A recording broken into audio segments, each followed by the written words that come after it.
Hi வணக்கம் friends, Tamil tips TV இந்த ஆங்கில வகுப்புகள் நூடாக உங்களை சந்திக்கிறதுல மகிழ்ச்சி. 2-3 நாட்களாக நான் வீடியோ போடல, ரொம்ப பிஸி ஆயிட்டேன். Sorry for the light.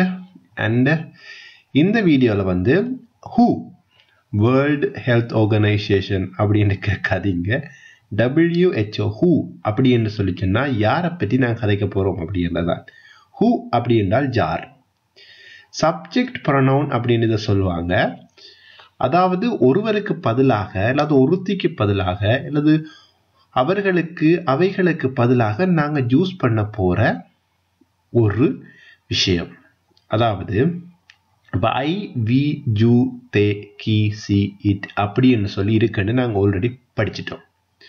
Okay, அப்ப என்ன காணலையண்டா இல்லாட்டி நான் யார் அப்படின்னு கேட்கிறேன்டா ஆங்கிலத்தில் எப்படி கேட்கறது? அப்ப அதுக்குத்தான் இந்த ஹூ என்ற வார்த்தையை வந்து நான் பாவிக்க போறோம். ஹூ அப்படின்னு சொல்லிச்சுனால் ஜார். ஜார் நீ இறைவா, ஜார் நீ அப்படின்னு சொல்லி ஒரு பாட்டு இருக்கு. அந்த ஹூ ஜார் என்றால் ஹூ. அப்ப நாங்கள் எல்லாத்துக்குமே வந்து ஹூ தான் பாவிக்க போறோம். நாங்களுக்கும் ஹூ தான், அவனுக்கும் ஹூ தான், அவளுக்கும் ஹூ தான், அவைகளுக்கும் ஹூ தான். அதனால உங்களுக்கு இது ஈஸி. இப்ப we are, Ki is and different பண்ணி பாவிச்ச மாதிரி இல்லாம இது வந்து எல்லாத்துக்குமே போதும். ஜார். ஓகே, ஆங்கிலத்தில் நாங்கள் இப்ப தமிழ்ல ஜார் நீ, ஜார் நீங்கள், ஜார் அவர்கள், ஜார் அவைகள் அப்படின்னு தானே பாவிக்க போறோம். அந்த ஒரே விஷயத்தை தான் நாங்கள் ஆங்கிலத்தில் இங்கே பார்க்க போறோம். அப்ப உதாரணம் பார்க்கலாம். உங்களுக்கு இது விளங்கலைன்னா அந்த உதாரணம் உங்களுக்கு தெரியும். ஹூ ஆர் யூ அப்படின்னா who are you, who are you man அப்படின்னு கேட்பாங்க. ஹூ ஆர் யூ அப்படின்னு கேட்டா ஜார் நீ அப்படின்னு அர்த்தம். அப்ப உங்களுக்கு ஆயுன்றது உங்களுக்கு ஏற்கனவே தெரியும், நீயாக இருக்கிறாய் அப்படின்னு சொல்லுவேன் நான் அடிக்கடி உங்களுக்கு. நீ யாராக இருக்கிறாய் அப்படின்ற மாதிரி அர்த்தம் கொடுக்கலாம். ஓகே, ஹூ ஆர் யூ அப்படின்னு சொல்லிச்சுன்னா ஜார் நீ. I am Sam. ஓகே, நான் சாம். சாரி, நான் Joy. So I am Joy அப்படின்னு சொல்லலாம். Who are you. அப்ப அவங்க யாரு அப்படின்னு என்ன கேட்கறது? அதுதானே குழப்பம். யோசிக்காதீங்க. Who are they, they and அவங்க. ஹூ ஆர் தே அப்படின்னு கேட்டா அவங்க யாரு அப்படின்னு அர்த்தம். இதில் ஏதாவது குழப்பம் இருக்குதா உங்களுக்கு? யோசிக்காதீங்க. இந்த வீடியோ வந்து very simple. Who are you. அதே மாதிரி ஹூ ஆம் ஐ அப்படின்னு நான் கேட்கலாமா? நான் யாரு? ஹூ ஆம் ஐ. இந்த மனவியல் ரீதியாக படிக்கிறார்கள், உளவியல் ரீதியாக படிக்கிறார்கள். முதலாவது கேட்பாங்க யார் நீ, நான் யார். நான் என்ற வார்த்தையை வச்சு ஒரு பெரிய லெக்சரை எடுத்துருவாங்க. அப்போ உங்களுக்கு அப்படியான ஒரு சந்தர்ப்பத்தில் நான் யார் அப்படின்னு இங்கிலீஷில் கேட்கணும்னா நீங்கள் எப்படி கேட்கலாம்? ஹூ ஆம் ஐ. ஹூ ஆம் ஐ? ஐ ஆம் the rich man in the world. உலகத்திலே இருக்கிற பெரிய பணக்காரன்ல நானும் ஒருத்தன் அப்படின்னு சொல்லலாம். ஐ ஆம் அ rich man in the world அப்படின்ட்டு. ஐ ஆம் அ புவர் மேன் அப்படின்னு சொல்லலாம். நான் ஒரு பிச்சைக்காரனாக இருக்கிறேன், அதாவது வறுமை கோட்டின் கீழே இருக்கிறேன் அப்படின்னு ஆங்கிலத்தில் சொல்லலாம்.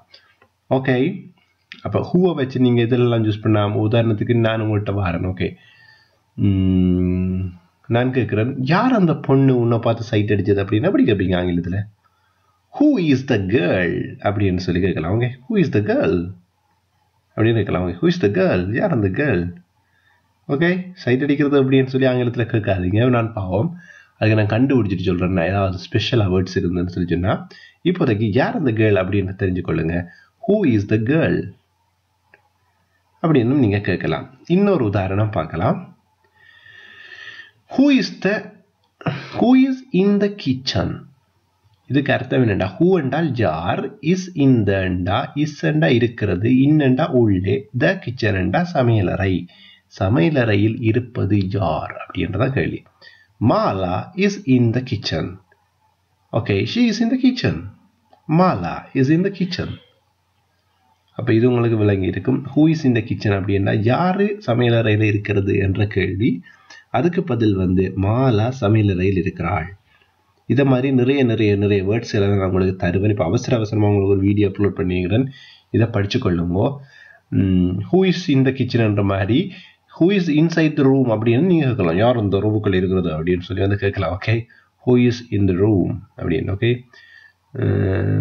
ஹூ இஸ் வித் யூ, யார் உன்னோட இருக்கிறது, ஹூ இஸ் வித் யூ அப்படின்னு கேட்கலாம். இதை விட வேறு மேலதிகமாக என்ன உங்களுக்கு சின்ன உதாரணம் எடுத்து தரணும் வேண்டாம். Who made the birthday cake அப்படின்னு கேட்பாங்க. வாவ், என்ன அழகாக இருக்குது இந்த கேக் பிறந்த நாளுக்கு போயிட்டு பார்த்துட்டு, வாவ் நைஸாக இருக்குது, இது யார் செய்தது அப்படின்னு அப்படி கேட்கலாம். Who made the birthday cake. மேட்ன்றது மேக்கினுடைய பாஸ்ட் டென்ஸ், அதாவது செய்தது என்பதனுடைய இறந்த கால வடிவம். யார் செய்தது, ஹூ மேட் திஸ் அப்படின்னு கேட்கலாம். Kumar mat the birthday cake அப்படின்னு நீங்கள் சொல்லலாம். ஓகே, பர்த்டே என்று சொல்லுவாங்கங்கடாக்கள், அது உண்மையான சரியான உச்சரிப்பு இல்லை, பர்த்டே கேக். ஓகே ஃப்ரெண்ட்ஸ், இதை விட மேலதிகமாக சிலது இருக்குது, நான் இப்போதைக்கு உங்களை காணும். அடுத்த வீடியோவில் சந்திக்கிறேன். நன்றி, வணக்கம்.